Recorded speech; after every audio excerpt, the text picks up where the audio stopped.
Supreme কোর্টে ২৬,০০০ চাকরি বাতিল মামলায় এসএসসির ২৬,০০০ চাকরি প্রার্থীর প্যানেল বাতিল করে নতুন করে পরীক্ষা নেওয়ার জন্য সুপ্রিম কোর্টে মন্তব্য করেছিলেন আইনজীবী তথা সিপিএম সাংসদ বিকাশ রঞ্জন ভট্টাচার্য। নিয়োগের পুরো প্যানেল বাতিলের সওয়াল করতেই এবার মহা বিপদে পড়লেন আইনজীবী বিকাশ রঞ্জন ভট্টাচার্য। আইনজীবী বিকাশবাবুর এই মন্তব্যের বিরোধিতায় এবার সিপিএমের এই ছাত্র সংগঠন এসএফআই থেকে শুরু করে পার্টির শিক্ষক সংগঠন এবিটিএ বিকাশবাবুর এই মন্তব্য নিয়ে এবার এসএফআইয়ের রাজ্য সম্পাদক দেবাঞ্জন দে সাফাই দিলেন। তিনি বলেন, খুব স্পষ্টভাবে যোগ্য অযোগ্যদের আলাদা করতে হবে, তাছাড়া যারা যোগ্যতার বিচারে চাকরি পেয়েছেন তাদের চাকরি চলে যাবে, এটা কিন্তু হতে পারে না।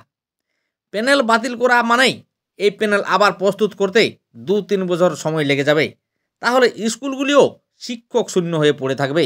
দেবাঞ্জন দে এটাই বলতে চাই যে যারা যোগ্য তাদের চাকরি কাটা যাবে না, আর যারা অযোগ্য তাদের আবার পরীক্ষা নেওয়া হোক।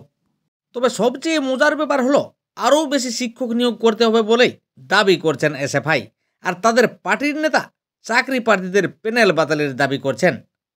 তবে এসএফআই নেতৃত্ব বুঝিয়ে দিয়েছে বিকাশ রঞ্জন ভট্টাচার্য আইনজীবী হিসেবে যে মন্তব্য করেছেন সেটা তার কিন্তু নিজস্ব বক্তব্য, কিন্তু সংগঠনগতভাবে প্যানেল বাতিলের পক্ষে নয় এসএফআই।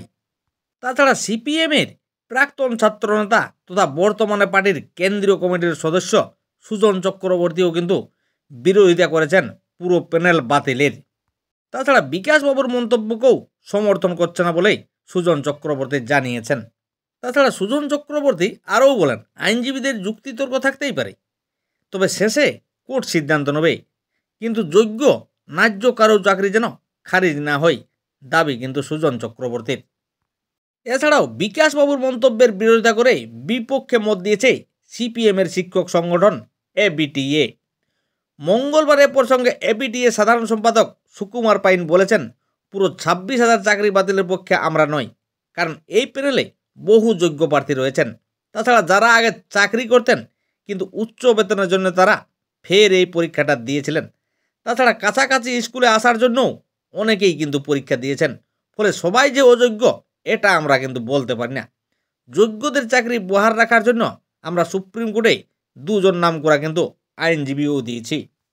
তাছাড়া সুপ্রিম কোর্টে মামলা লড়ার জন্য যোগ্য প্রার্থীদের যাবতীয় তথ্য জোগাড়ের জন্য এবিটিএ 3 দিন ধরে ক্যাম্পও করেছিল বিভিন্ন জেলায়। সুপ্রিম কোর্টে সোমবারের শুনানিতে প্রধান বিচারপতির নেতৃত্বাধীন বেঞ্চ জানতে চেয়েছিল 2016 সালের নবম দশম একাদশ দ্বাদশ গ্রুপ সি গ্রুপ ডি শিক্ষাকর্মীর নিয়োগ প্রক্রিয়ায় যোগ্য অযোগ্য প্রার্থীদের পৃথকীকরণ সম্ভব কিনা, আর বিচারপতির সেই জবাবে সরাসরি অসম্ভব বলে জানিয়ে নতুন করে পরীক্ষা নেওয়ার দাবি তোলেন মূল মামলাকারীদের তরফে বিভিন্ন আইনজীবী। তবে এত বড় নিয়োগ প্রক্রিয়ায় 8 বছর বাদে কিভাবে সম্ভব উঠেছে কিন্তু সেই প্রশ্ন। তাছাড়া আদালতও পর্যবেক্ষণ বিস্ময় প্রকাশ করে বলে এ তো বিশাল বড় কাজ।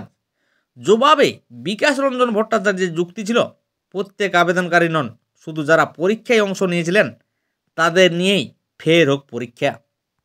তবে বিকাশ ভট্টাচার্যের এই প্রস্তাবে কিন্তু ক্ষুব্ধ হয়েছিল বঞ্চিত ও আন্দোলনকারী চাকরি প্রার্থীদের অধিকাংশই। তাদের বক্তব্য, বিচার প্রক্রিয়াকে আরও জটিল করে দিচ্ছেন এই আইনজীবী তথা সিপিএম সাংসদ বিকাশ রঞ্জন ভট্টাচার্য। অবশেষে ঝুলেই রইল ২৬,০০০ চাকরি বাতিল মামলা, আর এই মামলার পরবর্তী শুনানির দিন 10ই ফেব্রুয়ারি। এরপর আগামী দিনে শীর্ষ আদালত কী রায় দেয় সেদিকেই তাকিয়ে চাকরি প্রার্থীরা।